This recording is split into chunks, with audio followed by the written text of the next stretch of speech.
दुनेठा गांव के जय ब्रह्मदेव युवक मंडल के 50 जितने साईं भक्त शिरडी की पदयात्रा पर रवाना हुए थे।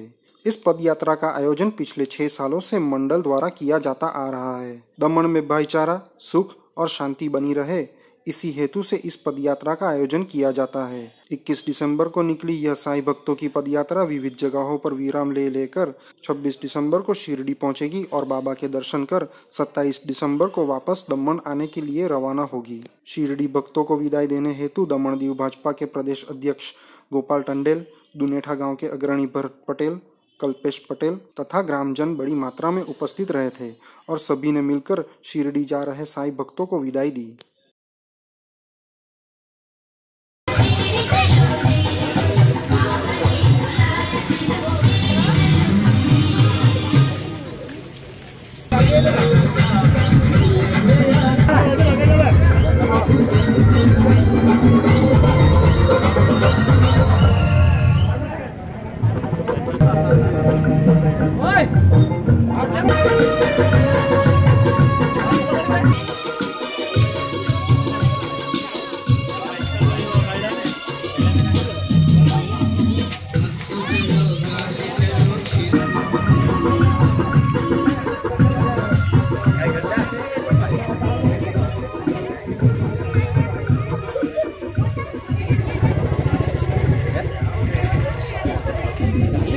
આજે દુનેઠા ગામથી આ ખુશીની વાત, આજે દુનેઠા ગામથી આ હળપતિ સમાજ દ્વારા કરીબ 6 વર્ષથી કન્ટિન્યુઅસ સાંઈ બાબાના દર્શન માટે ચાલતા જાય છે અને ખુશીની વાત છે કે અમારા દુનેઠા ગામથી આટલા બધા ભક્તો સાંઈ બાબાના દર્શન કરે છે અને હું સાંઈ બાબાને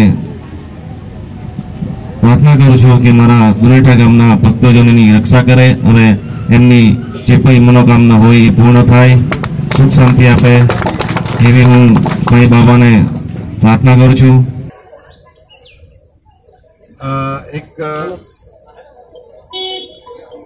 પુણ્યનું કામ માટે તમે જઈ રહ્યા છે સાંઈરામનાથ। અમે પણ બહુ વર્ષોથી મતલબમાં સાંઈ બાબામાં જતા હતા અને ખરેખર એમનું ફળ તમને મળે છે। હું તો કહું કે આ દુનેઠા ગામ પાવન થવા જઈ રહ્યું છે સાંઈનાથના પ્રવાસથી। તમે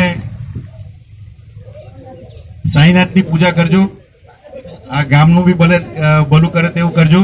ખરેખર એક ગામની અંદર એવું વાતાવરણ થઈ ગયું કે એક આ સાંઈ ભક્તોથી બધાને એવું લાગી રહ્યું છે કે એક ખરેખર સારું કામ છે। મેં દુકાનમાં બોર્ડ વાંચ્યું કે 5 દિવસ સુધી દુકાન બંધ છે કરીને, તો બધા સેવામાં લાગી ગયા છે અને એ બહુ સારી વસ્તુ છે। એને આપણને ખબર નહીં પડે પણ ભગવાન ફળ તો આપે જ છે અને તમે આટલા કિલોમીટર સુધી ચાલીને બધા જવાના એ તો બહુ મોટું કામ કહેવાય કે સાંઈ જ્યારે તમે અહીંથી પગ એક માંડો ને ત્યાં સાંઈ ભક્ત સુધી તમારી પૂજા થાય। એ પૂજાનું મહત્વ છે ચાલતા જવાથી કે આજે તમે આથી ચાલવા નીકળ્યા તો ત્યાં સુધી તમારી પૂજા ચાલુ રહે। તો સારી રીતે પૂજા કરજો અને ત્યાં મતલબમાં રસ્તા પર જોઈ મૂકીને ચાલે અને બધા સાથે રહીને એ કરે। આ અમારું 14 વર્ષ છે અને અમારી 50ની સંખ્યા છે ભક્તજનોની। પ્રદેશના અધ્યક્ષ શ્રી ગોપાલભાઈ, એમનો પણ અમને સાધન સરકાર ગમે ત્યારે અમને મળતો રહે છે। તેમજ અમારા જોઈન્ટ પંચાયતના સરપંચ કવિતાબેનના પતિ શ્રી ભરતભાઈનો પણ અમને સાથ સરકાર મળી રહી, તેમજ અમારા કલ્પેશભાઈનો પણ અમને સાથ સરકાર મળી રહી અને અમે આવનાર દિવસોમાં આનાથી પણ સારું કંઈ કાર્યક્રમ કરીએ અને આ પાર્ટી અમારી સાથે રહે એવી અમે આશા રાખીએ છીએ।